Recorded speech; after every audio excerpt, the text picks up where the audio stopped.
आपको पता है कि अल्लाह की रहमत का यकीन छोड़ देना हराम है। ये हराम है कि आप अल्लाह की रहमत से मायूस हो जाएं। ये हराम है कि आप मुश्किल वक्त में तवक्कल छोड़ दें कि आपका रब आपको इस मुश्किल वक्त में डालकर भूल गया है। ये हराम है कि गुनाह हो जाने के बाद आप ये सोचें कि आपका रब आपकी मुखलिस तौबा पर भी आपको माफ़ नहीं करेगा। इसलिए आपने अपने रब के बारे में कभी भी ऐसा गुमान नहीं रखना, हरगिज़ नहीं, कभी नहीं। उसकी रहमत कायनात की हर शय को घेरे हुई है। जी हाँ, और उस कायनात में आप भी शामिल हैं। बस एक काम जो आपके करने का है वो दुआ है।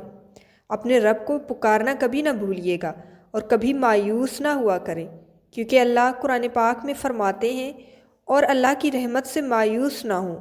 अल्लाह ताला की रहमत से मायूस तो बस काफिर ही होते हैं।